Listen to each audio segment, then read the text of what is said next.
Claire Throssell grew up in the quiet market town of Penistone in South Yorkshire. The youngest of three girls, she was the apple of her father's eye.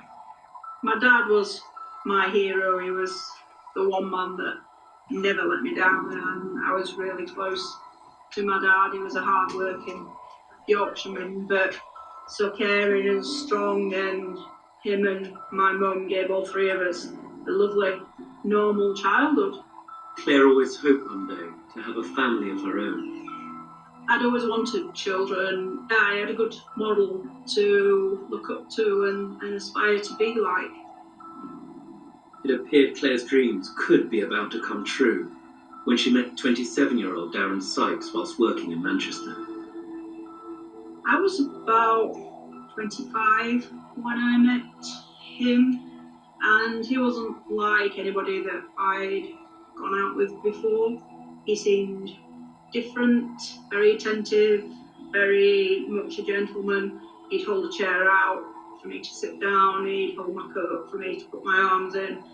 And when I wouldn't go out with him at first, he sent a rose to my works every day for 2 weeks. He sent a bit pushy, and wanted to go out, but she says, I'm having a think about it. Anyway, he won her over in the end. It moved very quick. I was 26 when he proposed. We went to a local restaurant. There was a dozen red roses and champagne and the down on one knee proposal. Claire accepted, and their wedding soon followed. My dad, I don't think he was especially keen, and he was in tears. He said it's never too late to call it off. My dad cried all the way up the aisle. My sisters were crying. It was very emotional. It was a lovely day. It was a perfect day, but unfortunately, it didn't last. Over the next few years, Darren's behaviour gradually changed as he started to become more controlling. It creeps into the relationship. He starts saying things like, oh, I bought you this jumper to wear because I think it looks nicer than what you bought. Or, you have to go and see your mum today. And especially with my dad, he didn't like the relationship with my dad. Because there was another male that loved her, and he thought that, he was supposed to be the only one. It was if he wanted to control her feelings and what she said. Despite the alarm bells, Claire's desire to have children hadn't faded. I found out I was pregnant, and I was so pleased that we were going to have a family, even though things were kind of already going wrong. You think, well, a baby can make things better. But 5 months into the pregnancy, Claire was dealt a devastating blow. My dad suddenly died of a heart attack. It was just instantaneous. When her son was born a few months later, there was only one name Claire wanted to give him. I called him after my dad, Jack. When you hold that little bundle in your arms and you feel the love, and to know that they're a part of you, and you just can't imagine life without them. Unfortunately, Darren didn't seem to feel the same way. He never changed a nappy, he never gave him a bottle. Never did anything with him on his own at all. It was always me that got up with him in the night, and unfortunately children only respond to what they get given. Despite this, Claire still yearned for Jack to have a sibling, and 3 years later, son Paul was born. I'd had 2 sisters, and I knew how special that relationship is. We all had each other's backs, and I wanted that for Jack. Darren was now the father of 2 sons, and to the outside world he appeared to be the perfect dad. But in reality, Darren was becoming frustrated at the boys' close relationship with their mother. The rifts were getting wider, and I felt that he was jealous of his own boys. They didn't want to hug him, so when they were cuddling me, he didn't like it at all. He was quite nasty with the boys sometimes. Jack was playing this beautiful music with his trumpet. Me and Claire, with tears running down how we were playing, and he knocked the instrument like that, made his lip bleed. Claire was determined to make up for Darren's shortcomings as a father. When I took them out for the day, they'd ring me up to 30 times a day on my mobile, asking what I was doing, where I was going. And when I came home, it would just be a torrent of insults, abuse, nasty comments. But I took them out anyway, and we just made the most of the time that we were together. It was in January 2014 when Claire was finally pushed to the brink by Darren's actions.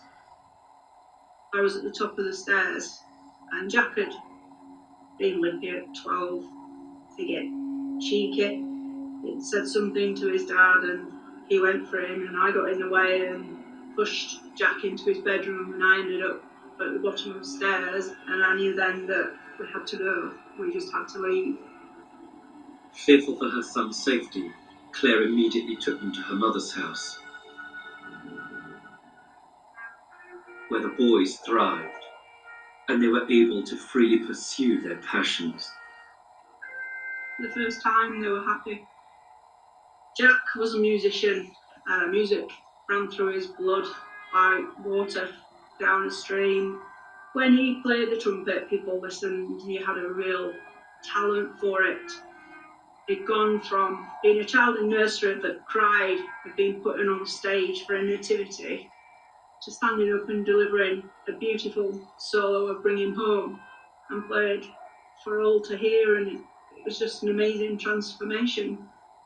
He was a gentle boy, very shy, reserved, but caring.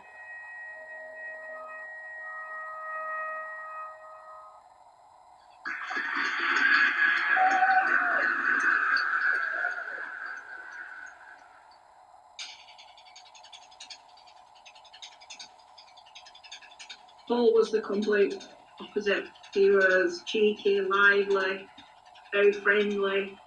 He ran for the Barnsley Athletics Club. He was a sprinter, and when he ran on the track, he said he felt free.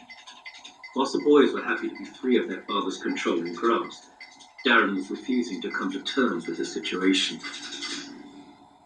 He wanted us to get back together, and that just wasn't possible. I couldn't go back to that life anymore, and neither could the boys.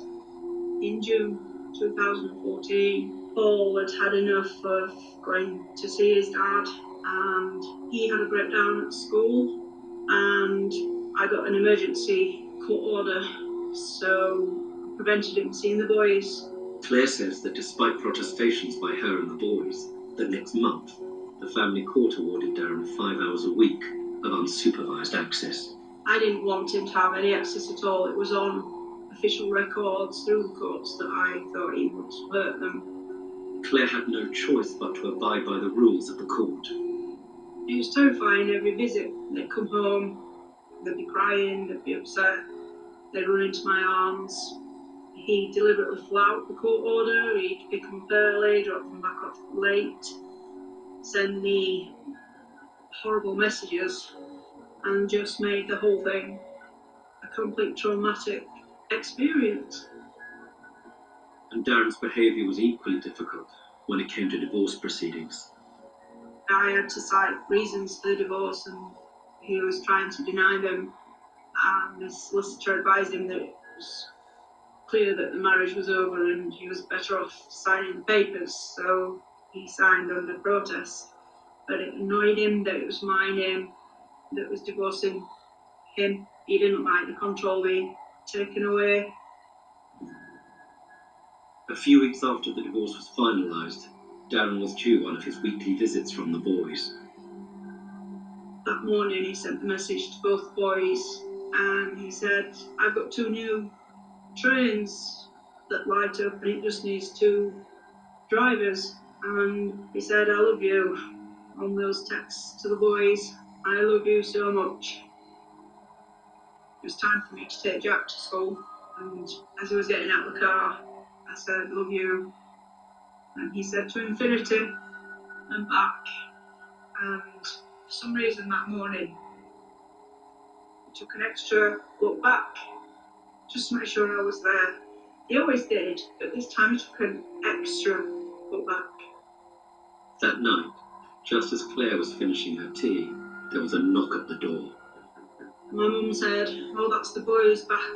The visit won't have gone very well." So I went to the door, and there was a policeman stood outside the door with his car in the middle of the road and his lights flashing.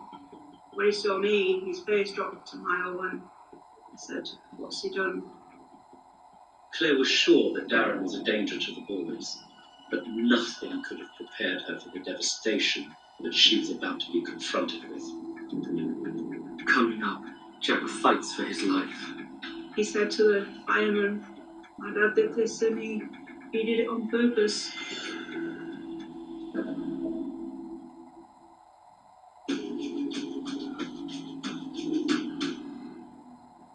Soon after Claire Throssell married Darren Sykes, his controlling behaviour turned the relationship sour.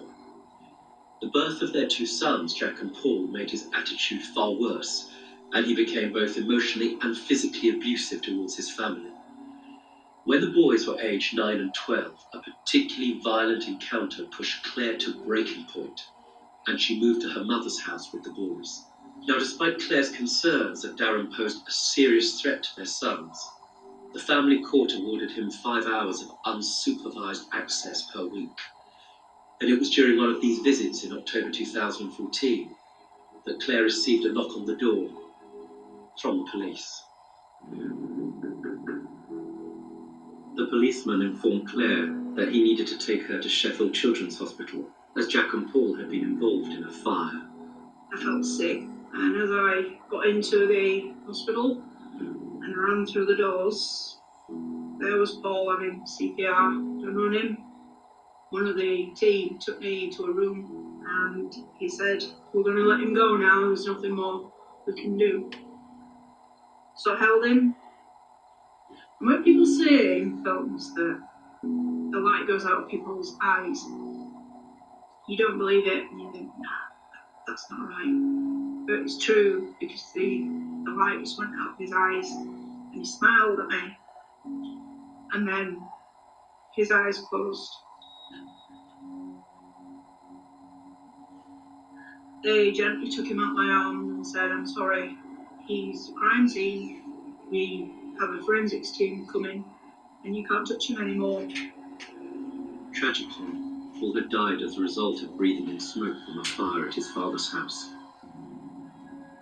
But Claire was yet to discover exactly what had happened and the whereabouts of older son Jack. He said, "Jack's still fighting, he's over there." And I went over and there was a team fighting around him. He was 56% burnt because he'd landed in the flames of the fire. And he sustained horrendous injuries. With Jack fighting for his life, Claire was told that her ex-husband Darren had died as a result of the fire. She was left praying that Jack would pull through. I was told that Jack needed life-saving surgery and he was rushed straight into theatre. And I was just left in the room trying to pick up the pieces. Following his surgery, Jack was sedated, but during his rescue from the burning house, he had still been conscious. He said to the fireman, "My dad did this and he did it on purpose."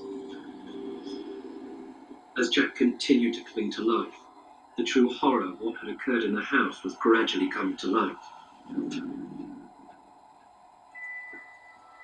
It seemed Darren had lured the boys into the attic where he had set up their new train set before starting a number of fires throughout the house. They found so many sites of the fire that they knew then that this was a deliberate act. It wasn't a terrible accident, it was a deliberate act of malice, hate and spite. He had barricaded the house to make sure that Nobody could get in and nobody could get out. He'd got a chain across the patio doors, the kitchen door. He put a chair under that. He had no intention of letting the boys come out of there alive.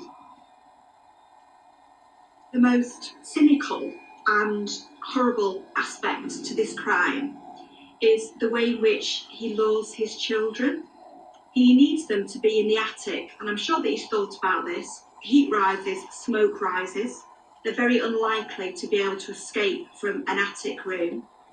And he gets them there by saying, well, I've got this fantastic new train set, and I've got lots of chocolate. Trapped inside the attic, Jack and Paul had little chance of escaping the inferno. As the emergency services arrived and broke into the house, they were confronted with a tragic scene. Jack got his injuries because he'd pulled Paul to the hatchway in the attic, and he'd fallen down through the hole onto the bottom on the landing, and that's where the police found him. And Paul's hand was just hanging out of the hatchway. Jack continued his battle for survival, but 5 days later, his injuries proved too severe. They tried for 20 minutes, but they couldn't resuscitate him, and he too lost his life, and the monitors just went quiet. Darren had achieved his goal of destroying everything precious to Claire. Darren Sykes comes under the category of offender which criminologists call family annihilators. These are men who feel that their family unit has been torn apart, but not by them, usually by their partner. And he's decided that he's going to self-righteously take control back of that situation. And really what he's doing is he's punishing his ex-partner. Claire learned that Darren had planned his act of revenge well in advance. He'd cancelled the house insurance, so the house was burnt to the ground and worth nothing. He'd laundered all the money that was joint assets, so that I literally had nothing left. He'd sent a letter to the bank saying I was liable for the £50,000 mortgage because after that day he would be dead. I left my address as to where they could find me. He sent text messages when he lit the first fire that he was going to be at peace with the boys. This is somebody who's planning and preparing. It's somebody who is cold in what is a dramatic situation, what is a heated set of emotions. He's really in control. And that's part and parcel of what is scary about this. During the inquests, the coroner ruled that both boys had been unlawfully killed, and for Darren, a verdict of suicide.